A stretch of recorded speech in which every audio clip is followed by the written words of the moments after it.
So I've got my day two Met detective assessment day lined up for the start of October. Hmm. Just I don't have any specific questions, but just wanted to jump on here, see if anyone's got any questions. I don't know. I just seeing how best to prepare for it. I've watched all kind of your videos and tried to get kind of an understanding about all the different kind of sections of it. I've been on holiday for the last week, so my mind's kind of been away from it, but just any kind of advice that you can give for it. All right. Anything. Yeah, no problem. The Met bolt-on, I think that's probably the hardest detective assessment process out there. I think it's probably the hardest assessment process, full stop, out there in the recruitment process. So, yeah, it's a tough day. And it's not, I say day because it is. It's like 5 or 6 hours long. Yeah, I'll give you some top tips around that, Gemma. Um, so, tell me, what's your understanding of what the bolt-on involves? So you've got the Met Police values kind of interview, the briefing, the intro and the kind of role play exercise. All right. What's your understanding of what the written and the briefing involves? So the written is you get given, I think, the scene, and you've got to give kind of your no, not recommendations, like your priorities, what you're going to do, who you're going to kind of report to, and what you're going to do about that case. And then the briefing is you've got to report to a sergeant about I find they overlap to me. They sound similar, and obviously I've not really picked up on it in the last week. So Right. they merge into one to me. So Okay. maybe understanding of the difference between the two of them, if that makes sense. Yeah, I've got like a bazillion tips and bits of guidance. Most of it is actually reserved for our academy members, but I'll give you, I'll give you some snippets here that are going to help you. So there is a big difference between the written and the briefing. The written is where they're going to give you multiple different cases and incidents to deal with, and not one of our clients has ever succeeded in completing all of it. All right, so it's designed to overwhelm you. This is a common tactic used by the police in assessments. I know that because I've been through the sergeant's assessment, the inspector's assessment, and assessment to become all the different roles I've been in. And a common tactic is to give you a written exercise with all sorts of in-tray things, call it an in-tray exercise, and it's designed to overwhelm you. It's designed to be like your really toughest day. And although they say you don't need to have any knowledge of policing, that quite frankly is a big lie, because some of the cases they're going to give you are actually quite difficult, complex cases to do with vulnerability. And some of them will be internet connecting as well. So you'll need to spot where they connect with each other and wrap them up into dealing with them as a bundle. So that's a challenge. The idea behind the written is that you need to come up with how you're going to prioritize all your tasks for the day.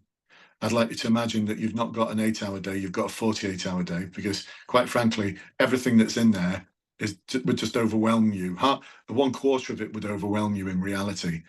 And actually, some of the incidents they're going to give you, you just pick up one of them and that would take you all day and perhaps 2 days to deal with. They're that complex. So pretend you've got a 48-hour day. So it's not realistic in that respect. You've got to prioritize what you're going to do, and you've got to work out your rationale for that and also what steps you're going to take. So what you're going to do to enforce it, what you're going to do to prevent it from happening again, what are you going to do to advocate for the individuals involved. How to prioritize it. We use something called the Eisenhower matrix, which is a really good way of prioritizing. It was President Eisenhower who said that things that are important are seldom urgent and things that are urgent are seldom important. What he was saying was that everything can't be important and urgent. So we used 4 boxes like that. So imagine this, 4 boxes, 1, 2, 3, 4. In the first box, you've got urgent and important. These are the things that need dealing with now by you. In the next box, we've got urgent, but not important, as in it's urgent, it needs dealing with today, but it's not important, as in you can delegate it. And the next box up there is important, but not urgent. So you need to do it, but you can leave it until tomorrow. Tomorrow, though, it becomes urgent and important. And then the 4th box is not important and not urgent. It's just nothing to do with you. Get rid of it. Now, it's that latter one that they may throw you, because a common trick in entry exercises is to give you something that's not important and not urgent, as in it's just not your role. Why is it in your entry? But it doesn't mean to say it's not important and it's not urgent to someone else. So Gemma, if one of those items on the written exercise was something about a vulnerable person suffering antisocial behaviour, before I'd had this conversation with you now, what route would you probably take to dealing with a vulnerable person who's suffering antisocial behaviour? I probably would have dealt with it. Probably myself. Yeah, wrong. Yeah. Because why is that on a detective's desk? Mm. It's got nothing to do with the detective. So it's not important and it's not urgent to you, but once it's gone to a PCSO via the neighbourhood sergeant, neighbourhood skipper, as they call him in the Met, by the skipper in charge of the neighbourhood team, then for that PCSO it's urgent and important. But there's a difference between handing it over to them in its entirety and delegating it to the PCSO. So if you thought, no, it's not a job for me, I'll delegate it to a PCSO, still wrong, because that means the PCSO is going to report back to you, which means the incident is still, you're still the officer in the case, and there's no way you should be the officer in the case for that. So there you go, there's a little snippet, a little tipette for you for the written. The difference between the written and the briefing is that the briefing is one incident that they're going to give you, one, and they want a 10-minute briefing off you where you're going to talk about your plan of action to deal with this serious incident. And again, you know, they say you don't need to have any knowledge of policing, but this is a serious assault that's taken place with multiple lines of inquiry in respect of victims, evidence, location, suspects, intelligence sources. There's a lot going on. And the way we approach that is by using a model that's used by the Joint Emergency Services. I think it's called the Joint Emergency Services Interoperability Protocol.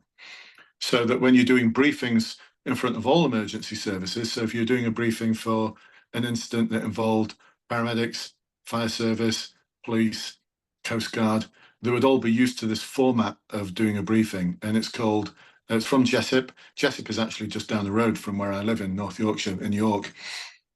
And I've been there as well. It's an amazing place. And the work they do is amazing as well. And that's where years ago I picked up, yeah, I really like this II March. And they use the II March model, which stands for information and intelligence. And then the second I is for your intention. And then we move into the method you're going to utilize to actually investigate this matter. Administration. So who's going to be in charge? Who reports to who and how? II March, risk assessment. For you, officers involved and members of the public, communications, how is everyone going to communicate with each other, and health and safety and stroke human rights. And that the biggest part of it is going to be in your information, intelligence, and method. That's 7 minutes of your 10 minutes. Then after that, Gemma, what they don't tell you is they're going to have a secret interview with you. So you need to be ready, Gemma, for them just saying, thank you very much, Ms. Forte. So that's a lot of resources. How on earth can you justify so many resources for this incident? They might tap the pen like that, you know, just like. Or they may say, are you sure that's what you would do? So what you said is that you're going to do X, Y, and Z. Really? Would you really do that? Then they might say, so actually you're quite correct about the potential offender. Let me just tell you about that potential offender's background. What are your feelings towards them now? So they're going to have a really good go at you after. That's the secret interview they don't tell you about. So there you go, Gemma. Thank How you. are you feeling? How are you feeling about your bolt-on now? Don't know. I need to just get back into it and just do more work and practice for it. But yeah.